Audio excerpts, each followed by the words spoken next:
there, fellow wanderers, and welcome back to the Wandering Gypsy RV Life Podcast, where the roads are long, the coffee is strong, and life is always better when your house has wheels. I'm your host, Stan Cromlish, coming to you from somewhere between the last campground and the next great story. Around here, we talk about the real RV life, the wins, the lessons learned the hard way, the systems that keep us rolling smooth, and the people who make this lifestyle worth chasing. If you're new here, welcome.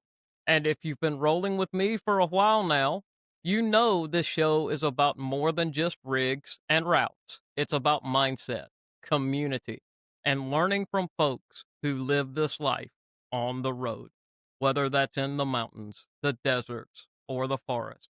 Today's episode is one I've been excited about for a long time. Our guest needs little introduction for anyone who loves exploring the American Pacific Northwest with their rig.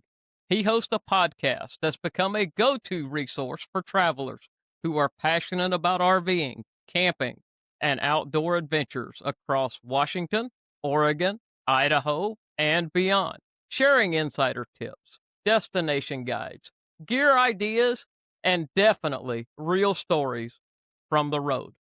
From the Pacific Northwest coastlines to those misty mountain passes to quiet forest campgrounds and hidden scenic byways, he shows listeners what makes this corner of the country such a compelling place to explore by RV. And now joining us today is the host of the RV Out West podcast and a lifelong Pacific Northwest explorer, Brooks Smothers. Welcome to the Wandering Gypsy RV Life Podcast. You can tell everybody a little bit about RV Out West and how the Pacific Northwest became your home base for so many unforgettable journeys. Well, Stan, first off, thank you so much for having me on the show. I, too, have been really looking forward to having this conversation with you on your show, and I'm really excited to be here. So thank you.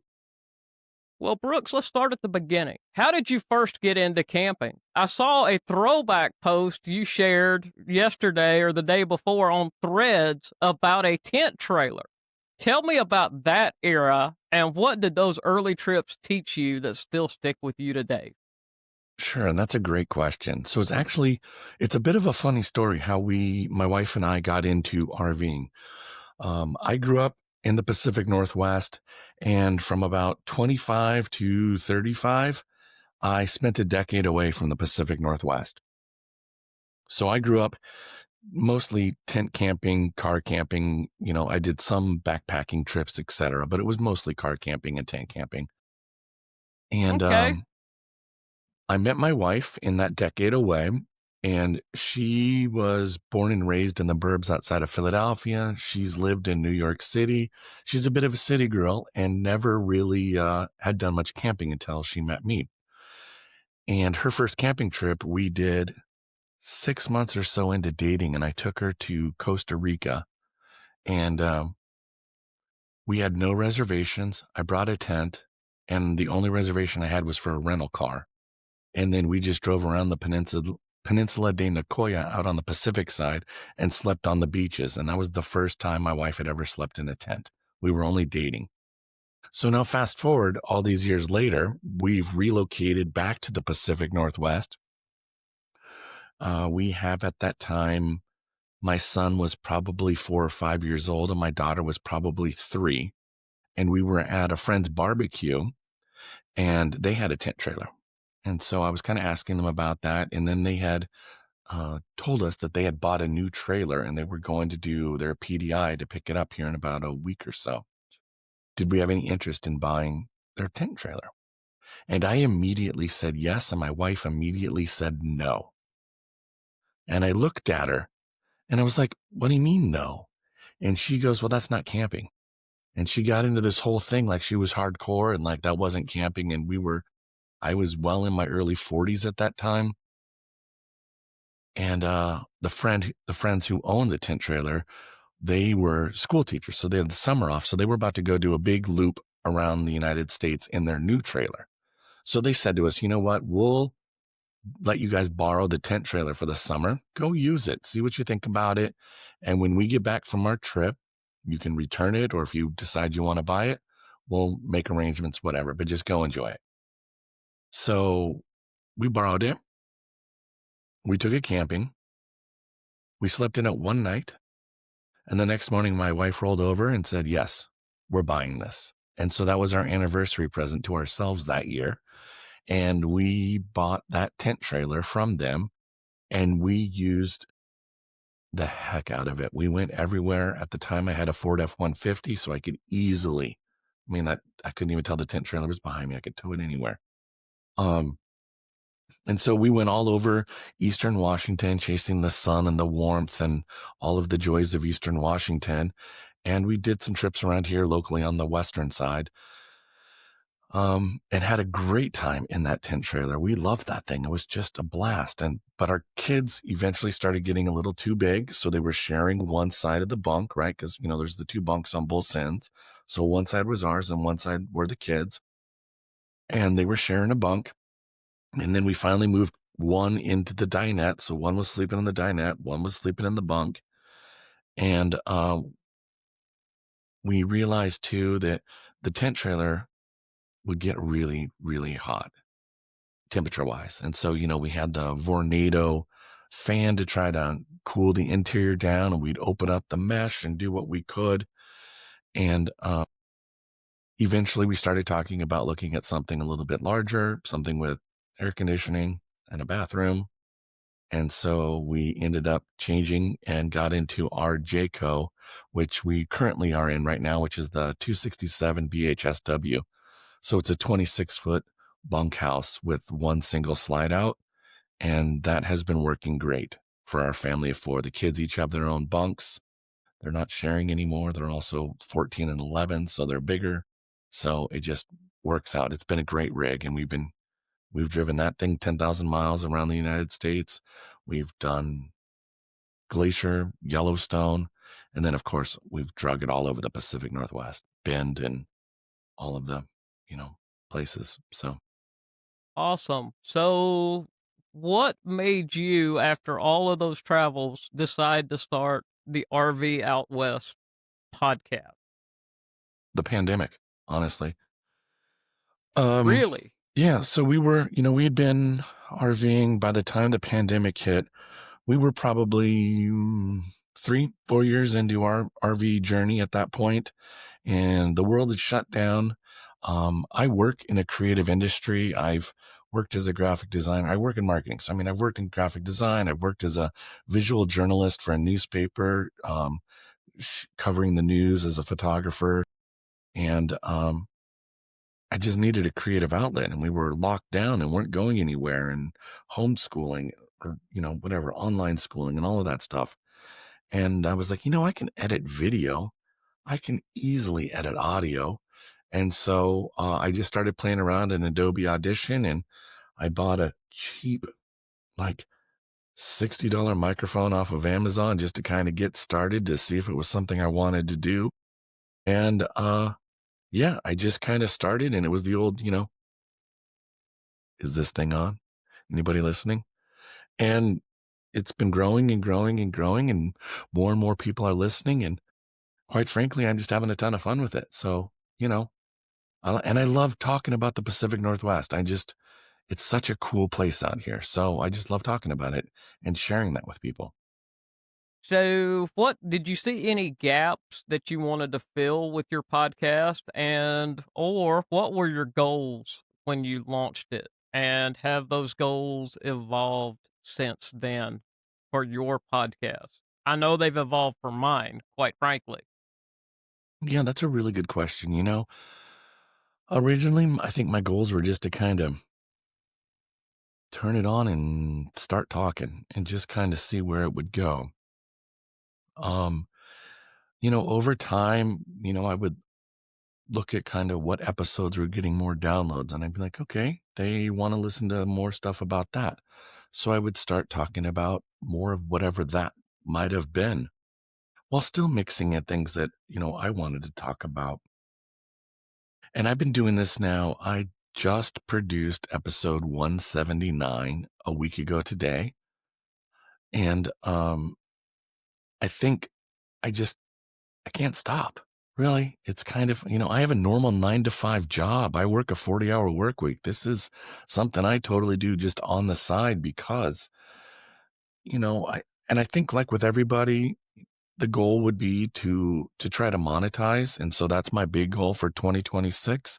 I'm not looking to get rich. I'm just looking to offset my monthly ongoing expenditures that I have to pay for hosting and for, all of that stuff that I need to do.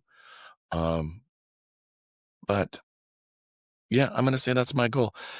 That's my big goal. And you know what? I will say this. I just talked about it last week on my show. When I hit Okay. episode 200, Stan, 200, Yes. Yes. I'm going to get a tattoo to signify it. I'm going to mark it in Awesome. ink on my body as a permanent reminder that I did 200 episodes. So stay tuned. I'm getting a tattoo. So this will be episode 30 for the Wandering Gypsy I love RV it. life. So I'm only 150 behind you. That's so to okay. speak. You just Hey. keep going, you keep talking, and keep having fun. Yep. So has podcasting changed how you travel or how you experience places? You know what's interesting is I find that when I am out camping and RVing, I actually, while I'm thinking of my about my show and like, oh, I should talk about this, I might pull up my phone and use like the notes on my iPhone to like jot a note, say, oh, make sure you talk about this part of the campground that you like or don't like, or this restaurant had this cool meal or whatever. I take pictures when I'm out there, like of my family, like you would when you're kind of on a vacation, but I'm not out there going, oh, I'm creating content. I need to be shooting these reels. And so I come back from these trips and then I'm like, man, you idiot. You needed to get more pictures of your rig or this or that. And so trying to find other things to post and share, I'm like, oh, so it's almost like I still just turn my brain off and go on vacation. And I am guilty of the same thing. I spent a week in Vegas at the World Series of Team Roping and the National Finals Rodeo, and I recorded a grand total of 45 seconds of content. And when I got back, I'm like totally kicking myself Yep. for not doing it.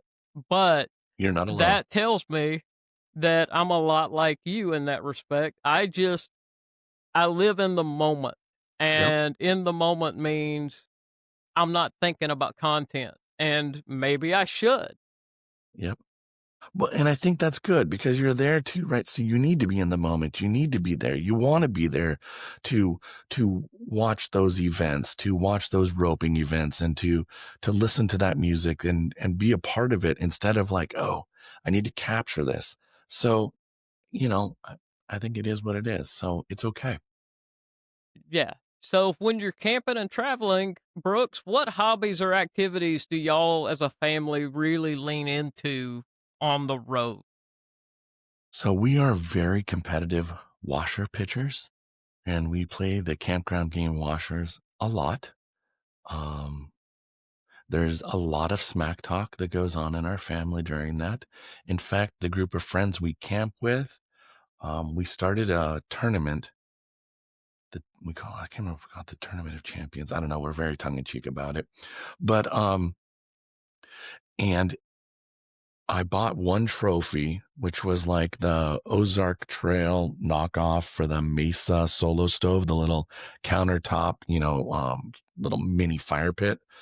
And I was like, okay, I'm buying this out of my own money. Whoever wins the tournament this year, next year is responsible for bringing like a $30-ish present gift for the winner. And a friend of mine, Josh, his high school daughter is in the middle of a dynasty right now. And she has won the last 3 years in a row. She is undefeated.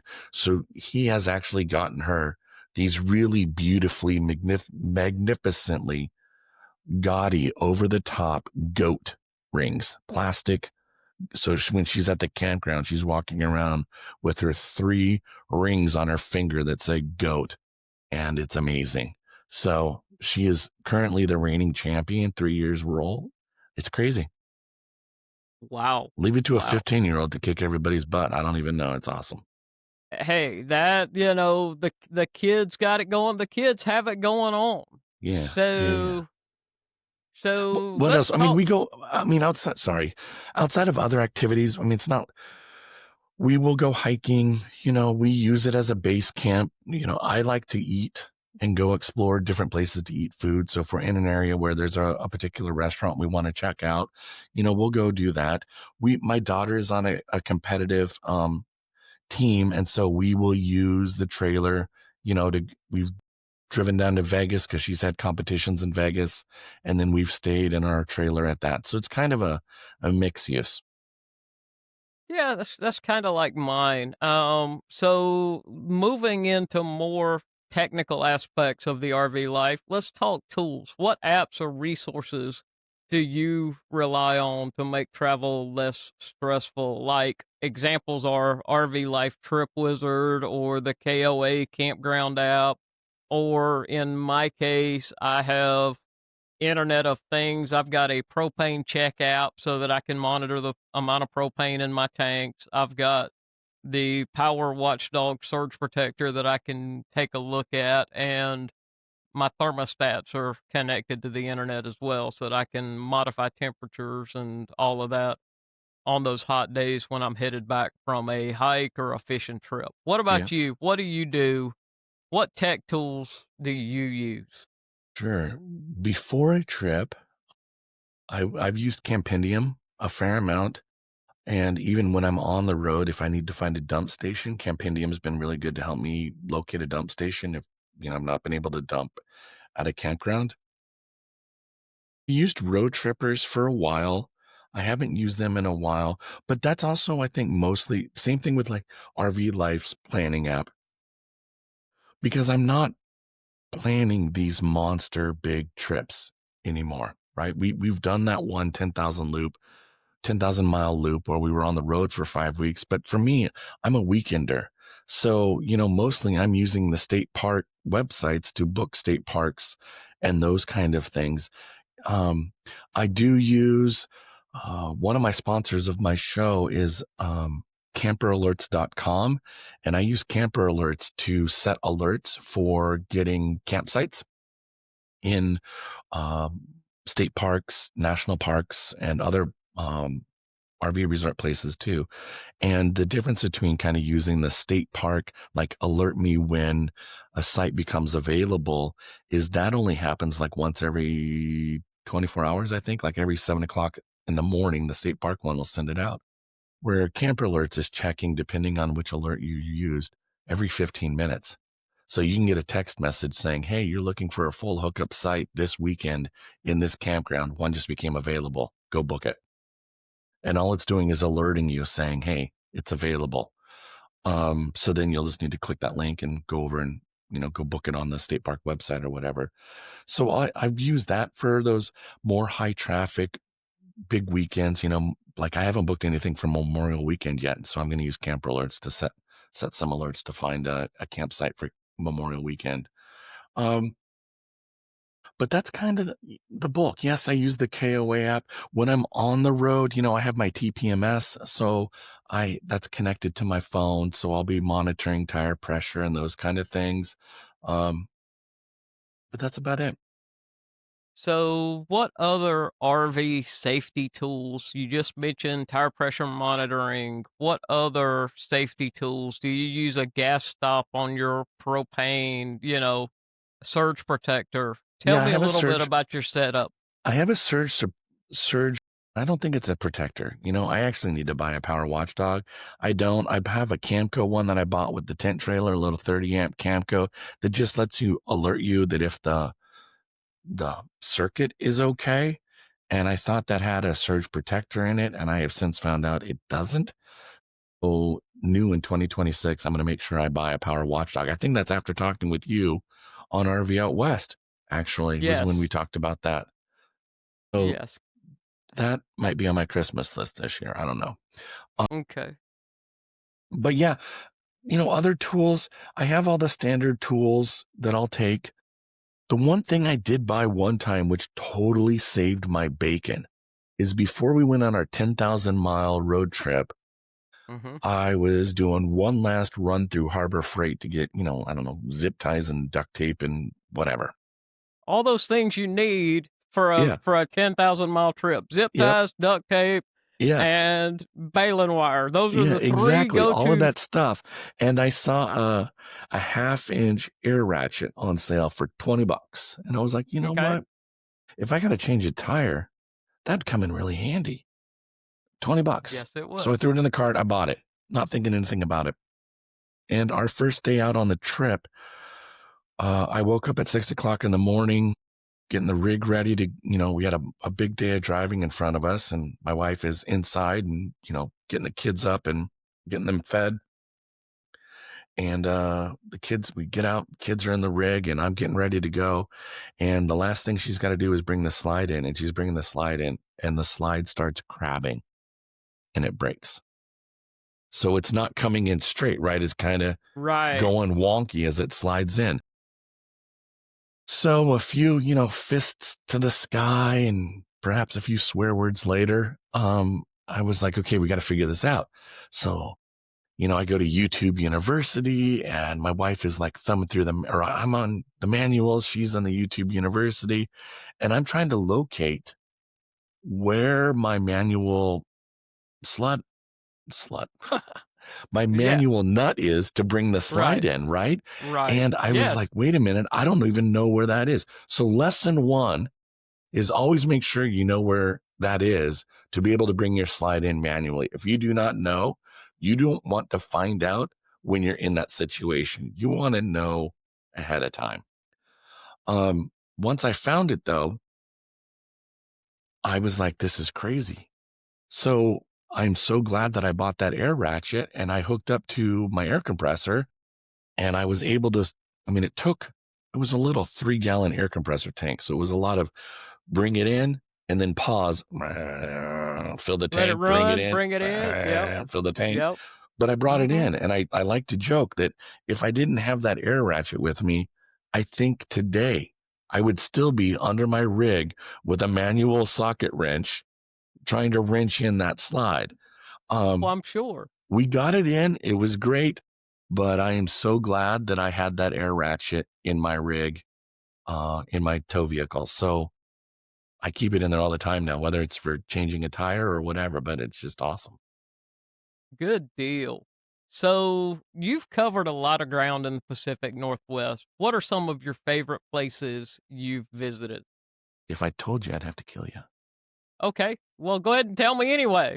Any spots that surprised you, maybe? Places you didn't expect to love as much as you did? I will share with everybody. I'm just kidding. The first place that comes to mind that I really love, it's so beautiful. It's down in the southwest corner, for all intents and purposes, right at the mouth of the Columbia River. And there's a state park down there called Cape Disappointment. And it is just beautiful. And it is a great base camp. You're 20 minutes, half hour to go over the bridge into Astoria, Oregon. So you have that, which really Astoria is kind of the kickoff starting point to go down the Oregon coast. But in and of itself, Astoria is a very cool destination. It's the Goonies home for anybody who's been around long enough to know the movie Goonies. But also you have Long Beach, Washington, a little bit to the north. And they do a really cool, kite festival in August where people are down there flying kites. It's just a great spot to go. I also like that as you drop down kind of into the bowl of the campground, you have no Wi-Fi. You have no cell service. You have nothing. Now, I'm not a Starlink user, so I can't speak to Starlink, but I will say the campground is also heavily forested. So I don't think Starlink would work. So if you're really looking for a forced, mandatory unplug, Cape Disappointment is amazing. Cape Disappointment sounds like a place if you really want to go and unplug. unplugged. Yeah, Um, and you can camp right on the beach, not right on the beach, but you can get campsites where you're just literally a jump step over a piece of driftwood and you're on the beach. oh, wow. Wow. Yeah, it's really cool. So knowing that the follow-up question, knowing that Lewis and Clark explored a little bit of the Pacific Northwest, have you ever followed any of their trail out there in Oregon, Washington, out in the Pacific Northwest? Bits and pieces of it. I have, every time I go down to like Hood River, Oregon, and I'm down there kind of in that Columbia Gorge area, um, the scenery is breathtaking. And I am always just reminded of like, what would that have been like for Lewis and Clark with with the wagon wheels and the I just can't even fathom the amount of work and time to get over all of those mountain passes and then to Mm-hmm. be there along the Columbia River, so close to that destination in the Dalles, and it just blows my mind. I don't even know. I think though, if I were to do it, I would be Yes. the guy in the chuck wagon. That would be me. I'd be like the camp cook in the truck Right. wagon with my Dutch oven, making biscuits and, gravy every morning and cowboy coffee and whatever. I think that I'd be the chuck wagon dude. We gotta have our strong cowboy coffee. You gotta be Yeah. able to float a horseshoe in your coffee. Come on Yeah, now. exactly. It needs to be able to strip that lining of your esophagus with every sip, Exactly. Yeah. Exactly. Yeah. So sounds like Cape Disappointment surprised you. Are there other places you didn't expect to love as much as you did? There's a really cool state park out near in eastern Washington, out near the town of Republic, Washington. Okay. And it is on a lake called Lake Curlew, Curlew. And Lake Curlew is it's a really cool campground and place to go fishing. And the place for me has a little bit of oddly historic reference to it because my great grandmother, Mimi, Mm-hmm. who I'm very blessed that I have fond memories of as a child, I knew her. I mean, she lived till she was like in her 90s. And so from the time I was born till the time I was like 10, you know, um, I know her. So I have like, it's not just passed down stories of your great grandmother. But what I didn't know until long after she had passed was that her and her husband owned an Airstream. They lived in Oxnard, California. And every summer they would tow their Airstream up to Lake Curlew and they would spend the summer on Lake Curlew fishing. And Wow. I just have seen pictures recently of her like holding monster fish and I was like, this is just super, You, super cool. fishing is one of my I favorite do. things to do. Yeah. So Yes. put Lake Curlew on your list if you're On, making it out to on, Washington State. I plan on it. All right. So let's get into some practical wisdom now. This morning I woke up to 20 degrees here in Raymer, Alabama at hopefully soon world famous Kickback Ranch and Event Center. And so yesterday I posted a video of how to prep your rig for cold weather if you're staying in it, which I think you winterize your rig and don't pull it out again till spring. Is that true? Yes, for the most part, I winterize usually around right before Thanksgiving, and then I pull it out in March. But that Okay. said, I'm a big snowboarder, and I've had my Okay. son on skis since he was 6. And the local mountain that we go to actually has an RV lot, and they Okay. only have 30 and 50 amp power. They don't have water and they don't have sewer. And so I have towed my rig up into the mountains to do a ski in, ski out from my rig, which was amazing. Okay. We got 6 So inches. do you fill your tanks up with water and then come back and re-winterize it after you're done with that trip? Yes. Or Yeah. okay. Yep. Actually, I don't even think, okay, what did I do for the toilet? Yeah, I think I did fill my tank a little bit with water so we can at least flush the toilet and do that. Um, We didn't shower. It was just a weekend. So I just had Okay. water on board mostly so we could use the toilet. My key takeaway from that is that that was the first time I'd ever experienced a vapor lock on my propane system. And so I woke up in the morning and the rig was like 15 degrees inside. It was cold. I had 6 inches of snow and no heat. And that was rough. And so I have now since learned that when I do winter camping, I don't boondock when I winter camp. And Okay. that way, if I have power, I now have one of those standing towers, the oscillating electric heater standing towers. And so that's my secondary backup heat source. So even when I go to bed, I will put that on. It's the only thing plugged in and it will be running. So if for some reason I have a vapor lock or propane failure or, whatever, at least I'm not waking up to a 15-degree interior temp. Yes, yes. So, funny story. I'm gonna tell you a little funny story. Okay, so I'm in a motorhome that has an internal propane tank, and I've got the extended stay so that I can have an external propane tank. Last winter, I made the mistake of running my external tank out of propane, but when I turned on my internal propane tank to get propane back to the RV, I spun that wheel, the turn on valve, like the wheel of fortune, and basically the regulator said, I'm getting too much propane too fast, and vapor locked. Just exactly like what you said happened. So learn the lesson well, but I too have the stand up space heaters and use those as my go to. It was 21 degrees when I woke up this morning, That's cold, and Stan. it's cold, but the rig was 62 degrees, which is a little chilly, but not bad. Um, but it was comfortable enough to get up and get going. But, so you don't camp actively in the winter except a one or two off during the Correct. winter. Okay. Correct. Yeah. Okay. Because like I had mentioned earlier, my daughter's competition schedule is basically January through April, and she Okay. has competitions at least 2 weekends out of the month. And then, like I said, I'm snowboarding. So my son and I, the mountain is an hour and a half away from where I live. Okay. So we'll just Okay. drive up.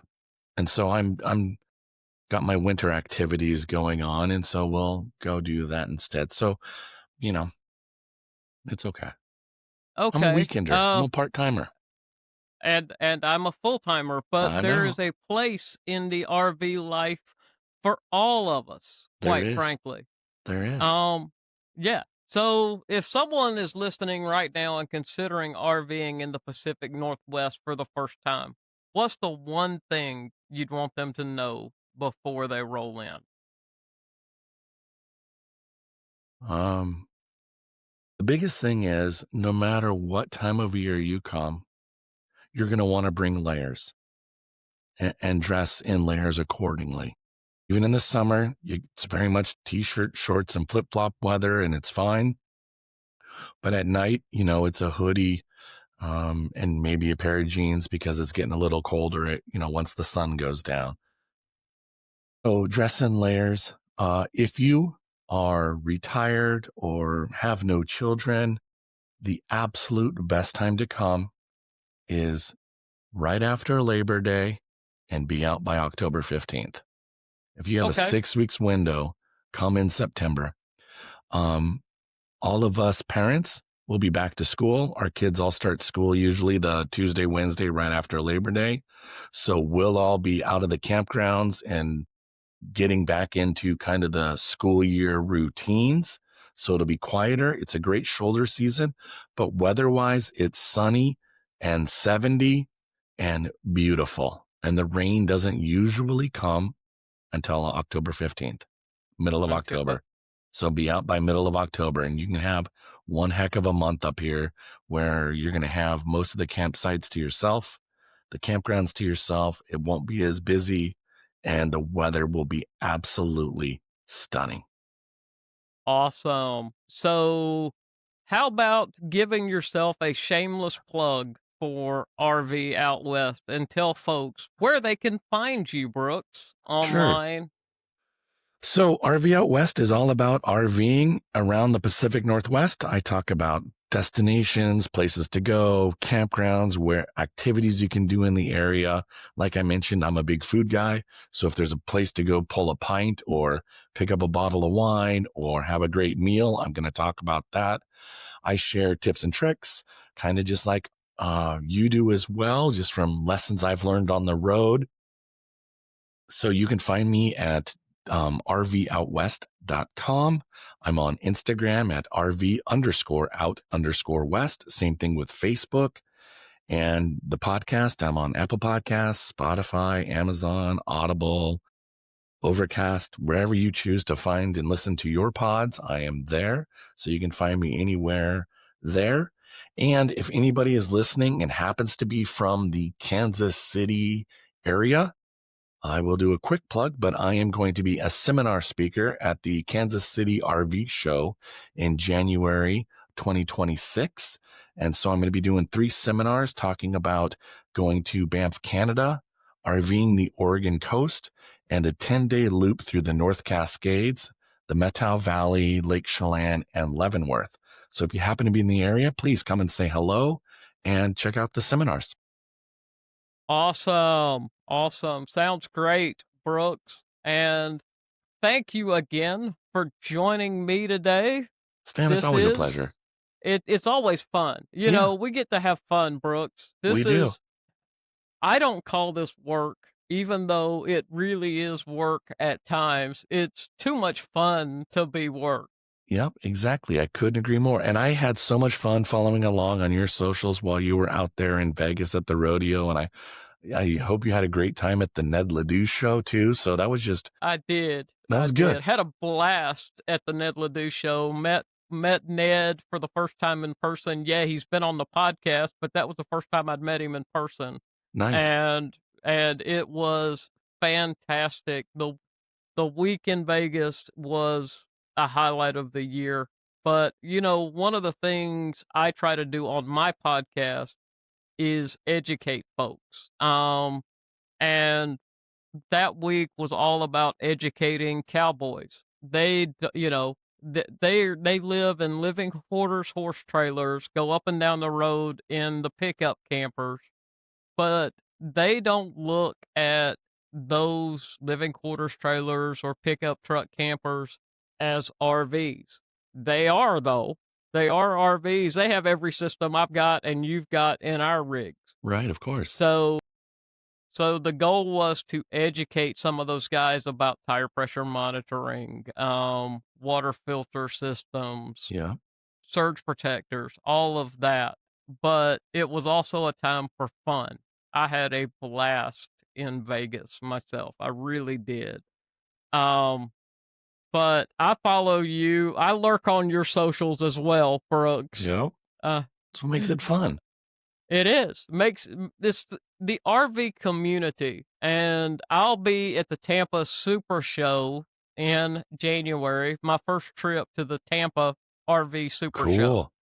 Yeah, that was going to be on my list this year, and then Kansas City rolled around and they're just a few weeks apart. So I kicked the can on Tampa, and maybe I'll be there in 2027. But I would like to meet you in 2027 in Tampa. That would be fantastic.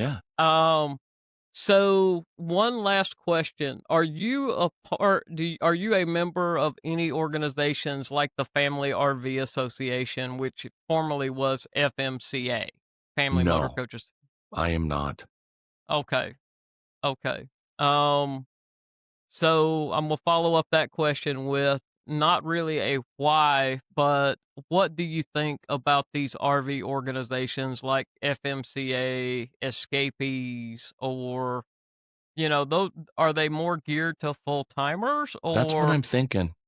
You know what, though? I have no information. I've not done any of my own research. I've heard of them, but I don't know kind of what they offer and what I just haven't looked into it. And I've always just assumed it was more for full timers looking for, help with how to manage mail when you're on the road, and they have those Mm. kind of things. And so, I don't.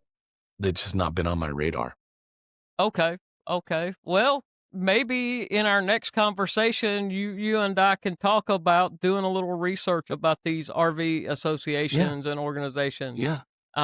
I do know that in March, the FRVA has a convention in Perry, Georgia, and I will be given a seminar there Cool. on staying connected on the road, and that is internet connectivity. So, looking forward to doing Yeah, that that's cool. there. Yeah, that'll be Yeah. cool. I'll go do some research and check out FMRC. Okay. Sounds great. Hey, Brooks, thank you for stopping by today. Stan, my pleasure. Thoroughly enjoyed it.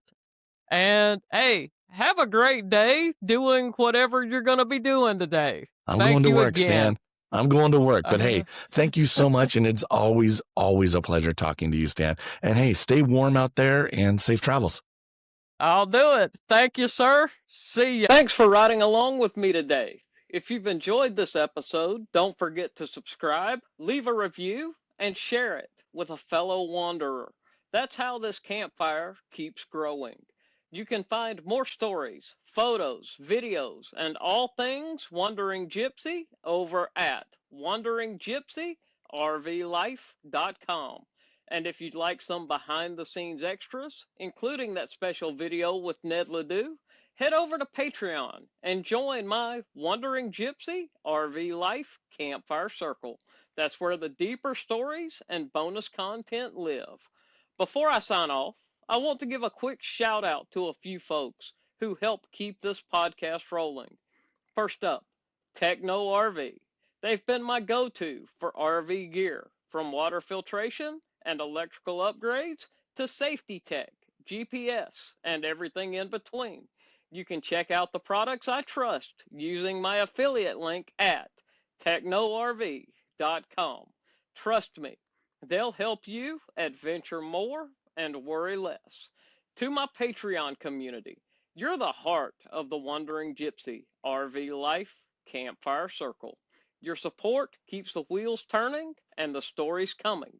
If you want video episodes, bonus stories, and behind the scenes content, I'd love to have you join us. And finally, a shout out to my good friend, Doug Simcox, and his podcast, Beyond the Chutes.